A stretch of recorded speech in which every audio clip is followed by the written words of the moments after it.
تو فرمایا فَإِنَّ الْحَسَدَ يَأْكُلُ الْحَسَنَاتِ، فرمایا تم جتنے بھی نیکوکار ہوگے، تم جتنی بھی نیکیاں کرنے والے ہوگے، ارے نامہ اعمال میں جتنی بھی نیکیاں ہوں گی، اگر تمہارے دل کے اندر حسد کی بیماری پیدا ہو گئی تو فرمایا یہ حسد کی بیماری تمہاری ساری نیکیوں کو کھا جائے گی۔ فرمایا جس طرح آگ لکڑی کو کھا جاتی ہے، فرمایا اس طرح حسد تمہاری جو ہے وہ نیکیوں کو کھا جائے گی۔ محمد سید الکونین والثقلین والفریقین من عرب ومن عجم، مولا صلی وسلم دائما ابدا علی حبیبک خیر الخلق کلہم۔ اللہ رب العالمین احکم الحاکمین کی حمد و ثنا اور لامحدود درود پاک آقا نامدار نور مدنی تاجدار شفیع روز شمار احمد مختار حبیب پروردگار جناب محمد مصطفیٰ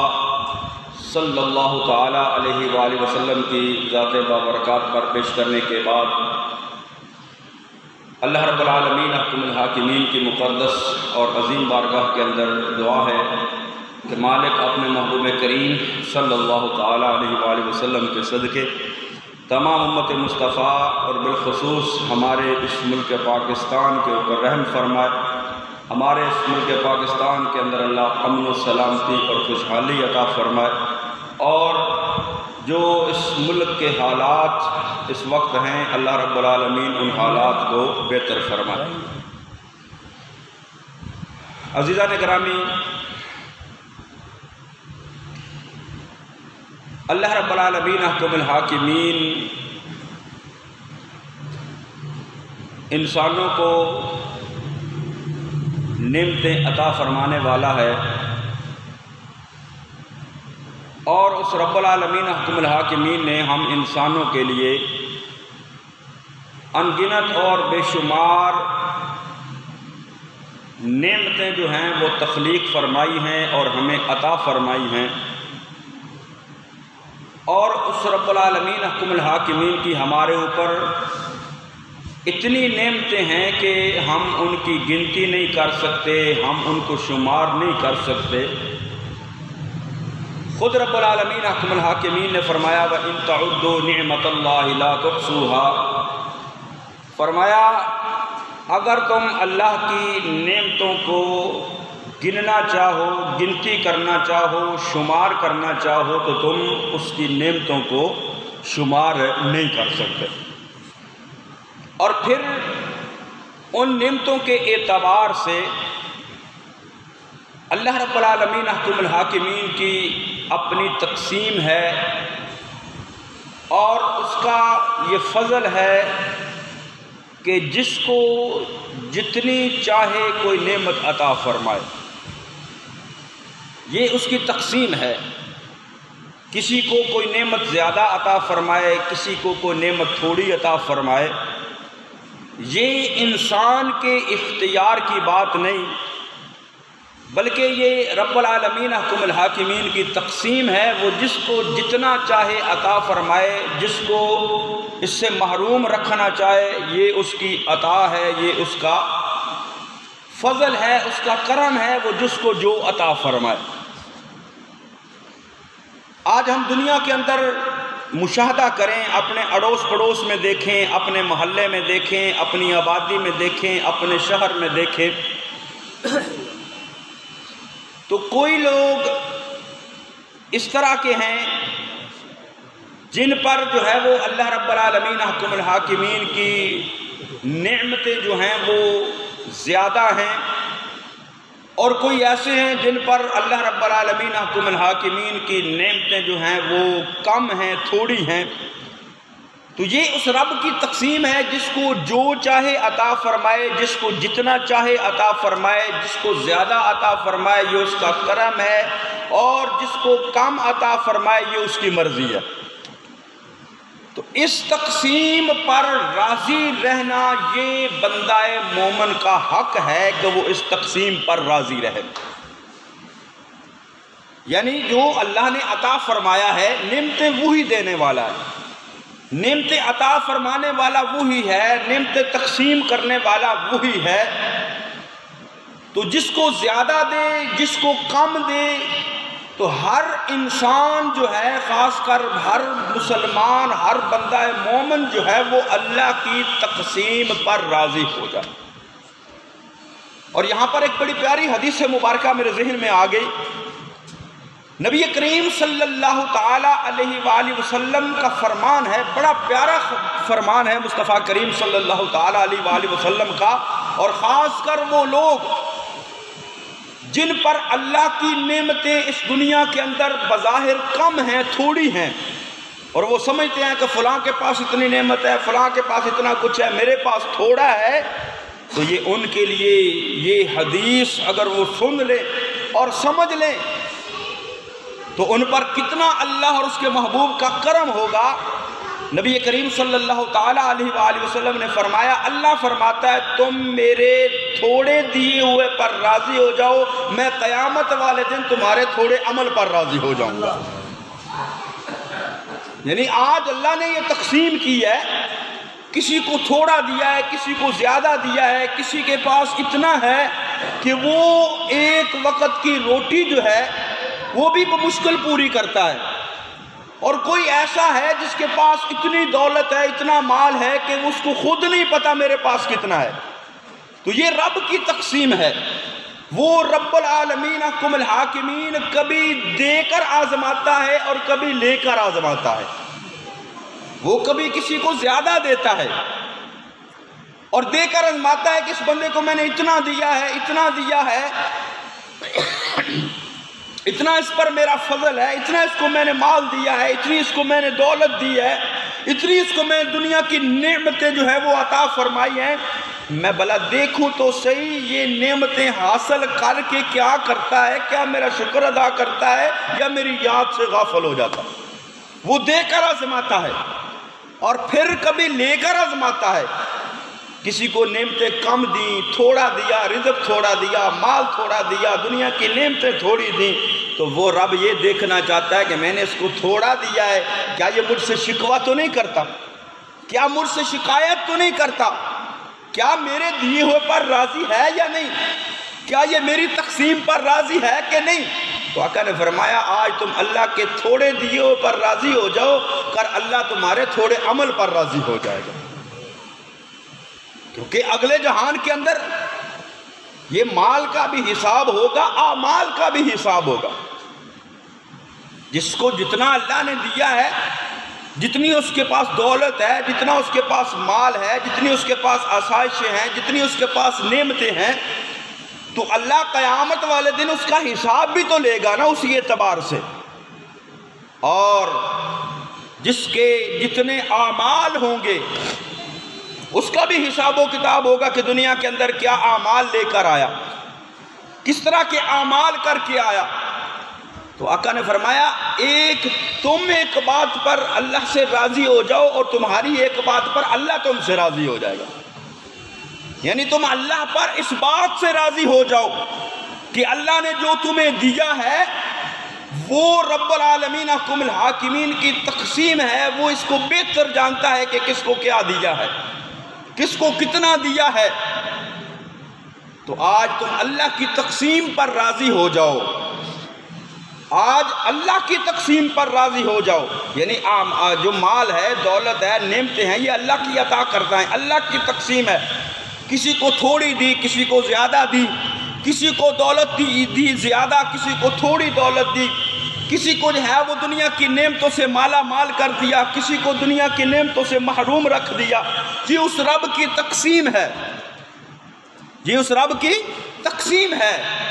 اس میں انسان کے اختیار میں کچھ نہیں کہ انسان چاہے کہ میں بڑی دولت اکٹھی کر لوں، یہ رب عطا فرمانا چاہے تو پھر ہی اس کو دولت مل سکتی ہے، تو یہ رب کی تقسیم ہے۔ تو اگر کوئی بندہ اس بات پر ناراض ہوتا ہے کہ میرے پاس تھوڑا کیوں ہے، اس کے پاس زیادہ کیوں ہے، تو وہ در حقیقت اللہ کی تقسیم پر ناراض ہوتا ہے، اللہ کی تقسیم پر ناراض ہوتا ہے۔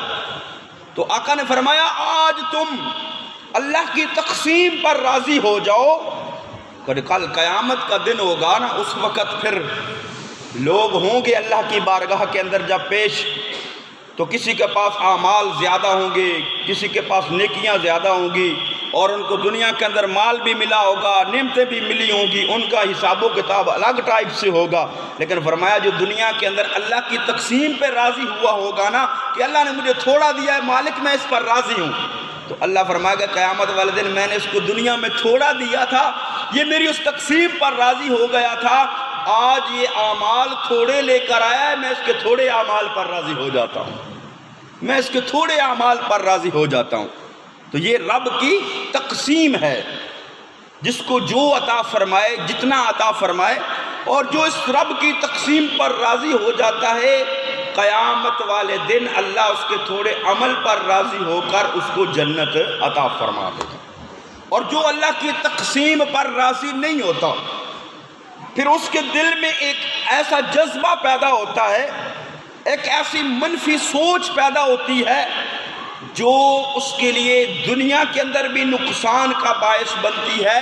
اور آخرت والے دن بھی اس کے لیے نقصان کا باعث بنے گی۔ وہ جذبہ کیا ہے، وہ منفی سوچ کیا ہے؟ وہ ہے انسان کے دل میں حسد کا پیدا ہو جانا۔ یعنی اللہ نے تقسیم کیا، تقسیم اللہ کی ہے، جس کو زیادہ دے جس کو تھوڑا دے، یہ تقسیم کس کی ہے؟ اللہ کی یہ تقسیم ہے۔ اللہ جسے چاہے تھوڑا عطا فرمائے، جسے چاہے زیادہ عطا فرمائے، یہ اللہ کی تقسیم ہے۔ جو تو اس تقسیم پر راضی ہو گیا اس کے لیے تو انعام، اور جو اس تقسیم پر راضی نہ ہوا اس کے ذہن کے اندر ایک منفی سوچ پیدا ہوتی ہے، اس سوچ کا نام ہے حسد۔ اس سوچ کا نام کیا ہے؟ حسد۔ اس کے اندر حسد پیدا ہو جاتا ہے۔ تو حسد کرنے والا ایک تو ایسا ہوتا ہے، حسد کرنے والا جو کسی کے اوپر اللہ کی نعمتوں کو دیکھتا ہے، وہ دنیاوی اعتبار سے نعمتیں ہوں، دینی اعتبار سے نعمتیں ہوں، یا کسی عہدے کے اعتبار سے اس پر اللہ کا کرم ہو،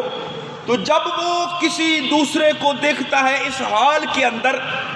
کہ اللہ رب العالمین حکم الحاکمین کی اس کے اوپر نعمتیں ہیں، تو پھر اس کے دل میں وہ اللہ کی تقسیم پر وہ راضی نہیں ہوتا نا، تو اس کے دل میں جو سوچ پیدا ہوتی ہے، حسد پیدا ہوتا ہے، تو پھر وہ سوچتا ہے کاش جو اس کو ملا ہے یہ اس کو نہ ملتا۔ ایک جو ہے وہ حسد کا درجہ یہ ہے، یعنی اس بات کو سوچنا کہ جو اس کو ملا ہے اس کو نہ ملتا۔ اور دوسرا جو ہے وہ حسد کا درجہ وہ یہ ہے کہ حسد کرنے والا وہ یہ سوچتا ہے کہ یہ جو اس دوسرے کو ملا ہوا ہے یہ اس سے چھن کر مجھے مل جائے، یہ اس سے چھن کر مجھے مل جائے۔ یہ دوسرا درجہ ہے۔ پہلا درجہ کیا ہے؟ حسد کرنے والا حاسد جو ہے وہ یہ سوچتا ہے کہ یہ جو اس کو نعمتیں ملی ہوئی ہیں، جس پر اللہ کا کرم ہے، فضل ہے، اس کو مال ملا ہے، دولت ملی ہے، شہرت ملی ہے، مرتبہ ملا ہے، مقام ملا ہے، عہدہ ملا ہے، دینی اعتبار سے، دنیاوی اعتبار سے، روحانی اعتبار سے کسی بھی مقام پر جو ہے وہ بندہ کوئی فائز ہے، تو اس کے دل میں حسد پیدا ہوتا ہے۔ جو اللہ کی تقسیم پر راضی نہیں ہوتا، اللہ کی تقسیم پر راضی ہوتا تو وہ یہ سمجھتا کہ جو مجھ کو ملا ہے یہ بھی اللہ نے عطا فرمایا ہے، جو اس کو ملا ہے وہ بھی اس کو اللہ نے عطا فرمایا۔ جب وہ اللہ کی تقسیم پر راضی نہیں ہوتا تو یہ اس کے دل میں یہ سوچ پیدا ہوتی ہے کہ اس سے جو اس کو ملا ہے یہ اس سے چھن جائے، اور دوسرے درجے میں وہ یہ چاہتا ہے کہ اس سے چھن جائے اور مجھے مل جائے۔ تو علماء فرماتے ہیں کہ اس طرح کی خواہش کرنا مسلمان بھائی کے لیے یہ گناہ کبیرہ ہے۔ یعنی کسی پر اللہ کا کرم دیکھنا، کسی پر اللہ کا فضل دیکھنا، اللہ کی نعمتیں اس کے پاس موجود ہیں، اور یہ حسد کرنا، یہ سوچنا کہ اس سے یہ نعمت چھن کر مجھے مل جائے، اس سے ختم ہو جائے، اس سے چھن جائے، اس پر زوال آ جائے اور یہ مجھے مل جائے۔ فرمایا یہ مسلمان کے لیے ایسا سوچنا جو ہے یہ گناہ کبیرہ ہے۔ اور پھر بندے کے دل میں حسد پیدا کس وجہ سے ہوتا ہے؟ یعنی ایک جو بات میں نے عرض کی نا کہ وہ اللہ کی تقسیم پر بندہ راضی نہیں ہوتا، اللہ کی تقسیم پر راضی نہیں ہوتا وہ بندہ جو حسد کرتا ہے کہ اللہ نے اس کو زیادہ دیا مجھے تھوڑا دیا، اللہ کی تقسیم پر راضی نہیں ہوتا۔ اور دوسری حسد کی جو وجہ اور سبب ہوتا ہے وہ ہوتا ہے عداوت اور دشمنی، بغض، کسی کے ساتھ بغض ہو، کسی کے ساتھ کوئی دشمنی ہو، کسی کے ساتھ کوئی عداوت ہو، تو وہ حاسد جو ہے وہ پہلے تو کوشش کرتا ہے اس کو کسی طرح سے نقصان پہنچانے کی، جب نقصان نہیں پہنچا سکتا تو پھر وہ یہ خواہش کرتا ہے جو اس کے پاس ہے اس کے پاس نہ رہے، وہ اس سے حسد کرتا ہے، اس سے جلتا ہے، اس سے کڑتا ہے۔ اور اس سے اگلی بات جو ہے وہ یہ ہے تکبر، یعنی حسد جو ہے اس کے پیدا ہونے کا ایک سبب جو ہے وہ تکبر بھی ہے، یعنی جو حسد کرنے والا ہوتا ہے وہ جب کسی کو بڑا دیکھتا ہے دنیاوی اعتبار سے، دینی اعتبار سے، روحانی اعتبار سے، اللہ کی نعمتوں کے اعتبار سے، تو حسد کرنے والا وہ یہ چاہتا ہے یہ مجھے مل جائے، میں اس سے بڑا بن جاؤں، یعنی وہ تکبر اختیار کرنا چاہتا ہے۔ اور پھر جو ہے وہ دوسروں کا جو مال ہے اس میں زوال کی خواہش کرتا ہے، وہ یہ سوچتا ہے کہ کاش جو اس کے پاس ہے وہ اس سے چھن جائے، مجھے مل جائے، اور جو یہ کامیاب ہے یہ ناکام ہو جائے اور میں جو ہے وہ کامیاب ہو جاؤں یہ سب کچھ حاصل کر کے، یعنی اس کے اندر جو ہے وہ بڑا بننے کی خواہش، اس کے اندر تکبر کی خواہش، اور اس کے اندر جو ہے وہ حب حکومت سرداری کی خواہش جو ہے وہ اس کے اندر پیدا ہوتی ہے جو حسد کرنے والا ہوتا ہے۔ تو سب سے بڑی بیماری جو ہے وہ یہ ہے کہ حسد کرنے والا وہ اللہ کی تقسیم پر راضی نہیں ہوتا، اور حسد ایسی بیماری ہے، حسد ایسی بیماری ہے کہ نبی کریم صلی اللہ تعالیٰ علیہ وآلہ وسلم نے فرمایا حسد سے بچو، ایاکم والحسد، فرمایا حسد سے بچو، کہ اگر تمہارے اندر یہ بیماری پیدا ہوگی حسد والی تو فرمایا فَإِنَّ الْحَسَدَ يَأْكُلُ الْحَسَنَاتِ، فرمایا تم جتنے بھی نیکوکار ہوگے، تم جتنی بھی نیکیاں کرنے والے ہوگے، تمہارے نامہ اعمال میں جتنی بھی نیکیاں ہوں گی، اگر تمہارے دل کے اندر حسد کی بیماری پیدا ہو گئی تو فرمایا یہ حسد کی بیماری تمہاری ساری نیکیوں کو کھا جائے گی، کما تأکل النار الحطب، فرمایا جس طرح آگ لکڑی کو کھا جاتی ہے، آگ لکڑی کو کھا جاتی ہے، فرمایا اس طرح حسد تمہاری جو ہے وہ نیکیوں کو کھا جائے گا۔ اب ایک لکڑی ہو، اس کو آگ کے اندر رکھیں،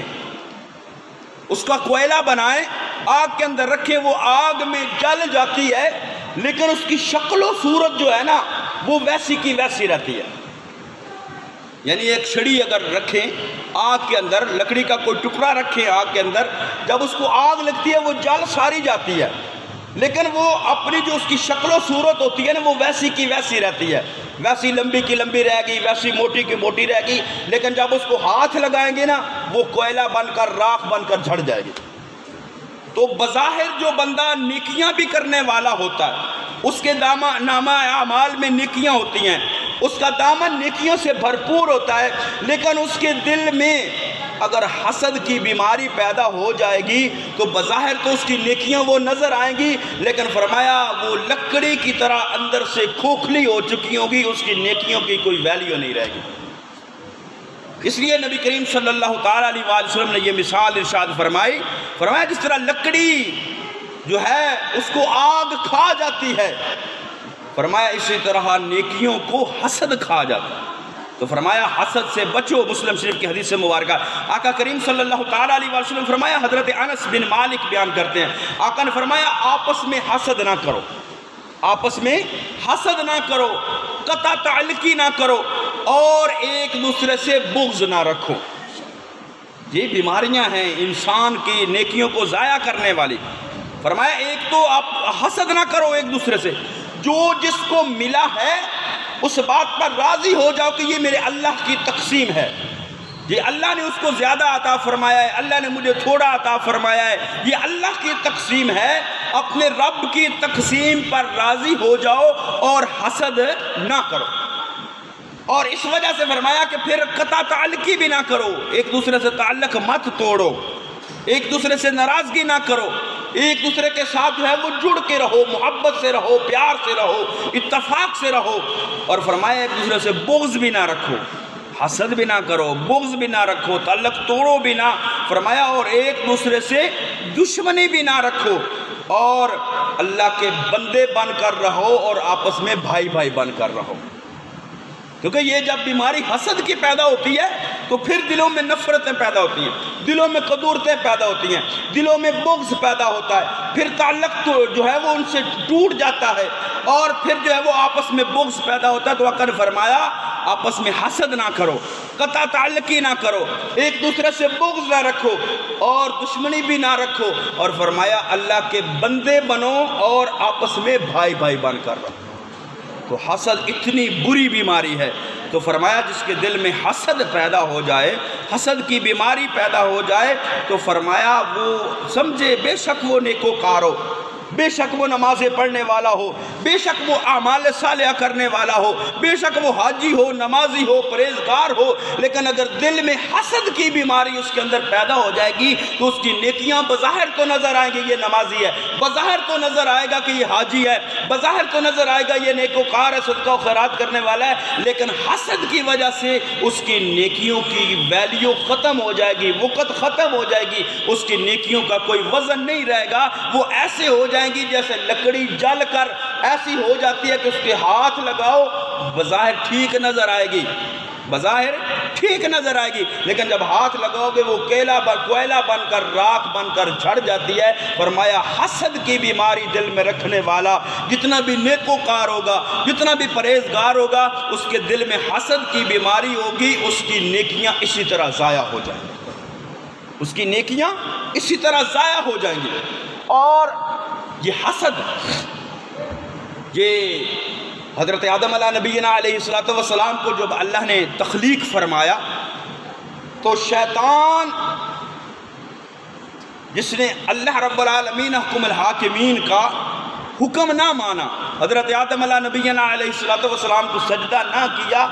اس کی وجہ کیا تھی؟ اس کی وجہ بھی یہ حسد اور تکبر تھا۔ حسد تھا کہ میں اتنا عبادت گزار، میں اتنا نیکوکار، میں اتنے سجدے کرنے والا، میں اتنی نمازیں پڑھنے والا، میں آگ سے بنا ہوا، میں جو ہے، اور یہ آدم مٹی سے بننے والا، ابھی اس کی تخلیق ہو رہی ہے اور اللہ فرما رہا ہے اس کو سجدہ کرو۔ اس کے دل میں حسد پیدا ہو گیا کہ یہ مقام مجھے ملنا چاہیے تھا، اس کے دل میں حسد پیدا ہوا، تو اللہ نے فرمایا جا تیری ساری پچھلی نیکیاں جو ہیں، عبادتیں ہیں، سب کچھ ختم ہے، جا جنت سے نکل جا اور راندہ درگاہ ہو جا۔ تو یہ حسد تھا۔ اور پھر دنیا کے اندر آنے کے بعد حضرت آدم علیہ نبینا علیہ السلام کی اولاد میں سے جب قابیل نے حضرت حابیل کو قتل کیا تو اس کی وجہ کیا تھی؟ اس کی وجہ بھی تھی حسد۔ جب قربانی کا حکم ہوا تو حضرت حابیل کی قربانی قبول ہوگی، قابیل کی قربانی قبول نہ ہوئی، تو اس کے دل میں حسد پیدا ہوگا، یہ دیکھو اس کی قربانی قبول ہو گئی ہے، میری قبول نہیں ہوگی، نہیں ہوئی، تو حسد کی وجہ سے اس نے حضرت حابیل کو قتل کر دیا۔ تو یہ قتل و غارت، یہ دشمنی، یہ ناراضگیاں، یہ بغض، یہ کینہ، یہ سب کچھ اس کی بنیادی وجہ ہوتی ہے حسد۔ تو حسد سے اپنے آپ کو بچائیں، حسد سے اللہ ہم سب کو محفوظ فرمائے اور ہم اللہ کی تقسیم پر راضی ہو جائے۔ میں نے پہلے حدیث مبارکہ عرض کی، آقا نے فرمایا آج تم اللہ کی تقسیم پر راضی ہو جاؤ کہ اللہ نے جس کو زیادہ دیا ہے یہ اس کا کرم ہے، فضل ہے، مجھے کم دیا ہے یہ اللہ کی مرضی ہے۔ فرمایا آج اللہ کی تقسیم پر راضی ہو جاؤ، کل بروز قیامت اللہ تمہارے تھوڑے عمل پر راضی ہو جاؤ گا۔ آج تم اللہ کے تھوڑے دیے ہوئے پر راضی ہو جاؤ گے، یعنی یہ اللہ کی تقسیم ہے نا، کسی کو زیادہ دیا کسی کو تھوڑا دیا۔ فرمایا آج تم اللہ کے دیے ہوئے تھوڑے رزق پر راضی ہو جاؤ، تو فرمایا کل قیامت والے دن اللہ تمہارے تھوڑے اعمال پر راضی ہو جائے گا اور تمہیں جنت عطا فرما دے گا۔ اس لیے جو ہے وہ حسد کو اپنے دل سے نکالے، محبت کو، الفت کو جو ہے وہ اپنے دل میں جگہ دے، اور اللہ اور اس کے رسول کے فرمان کے مطابق جو ہے وہ اللہ کے بندے بن کر اور آپس میں بھائی بھائی بن کر زندگی گزارے، تو اس طرح یہ معاشرہ خوبصورت ہوگا اور ہماری اگلے جہان کے اندر بھی ہمیں کامیابی نصیب ہوگی۔ اللہ رب العالمین احکم الحاکمین ہمیں عمل کی توفیق نصیب فرمائے۔ آمین۔